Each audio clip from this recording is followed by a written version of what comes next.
आणि आता या क्षणाची एक अतिशय मोठी बातमी ती म्हणजे अमित शहा यांचा महाराष्ट्र दौरा हा अचानक रद्द झालेला आहे। अमित शहा हे महाराष्ट्र दौऱ्यावर येणार होते।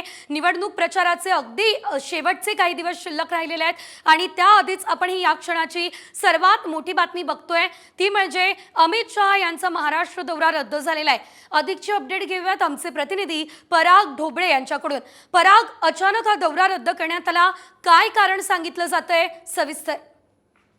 दौरा रद्द होण्याचं काय कारण आहे अजूनही स्पष्ट झालेलं नाही। काल रात्री अमित शहा सभा विदर्भातील ज्या सभा होत्या त्या आटोपल्यानंतर नागपुरात मुक्कामी होते आणि आज त्यांच्या 4 सभा होत्या, त्यामध्ये गडचिरोली, वर्धा आणि नागपूर जिल्ह्यातील सावनेर आणि काटोल या ठिकाणी सभा होत्या। मात्र अपरिहार्य कारणामुळे त्या सभा रद्द करण्यात आल्याची प्राथमिक माहिती मिळते आहे आणि सध्या अमित शहा हे नागपुरात असून थोड्याच वेळात दिल्लीसाठी रवाना होतील अशी माहिती सूत्रांकडून मिळते आहे। निश्चितच धन्यवाद पराग, दिलेल्या सर्व सविस्तर अपडेटसाठी। अमित शहा यांचा महाराष्ट्र दौरा हा अचानक रद्द करण्यात आलेला आहे।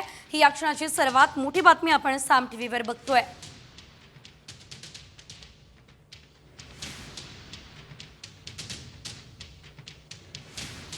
आपण बघतोय अमित शहा हे महाराष्ट्र दौऱ्यावर येणार होते आणि या दौऱ्यामध्ये अनेक महत्त्वाच्या ठिकाणी ते प्रचार सुद्धा करणार होते।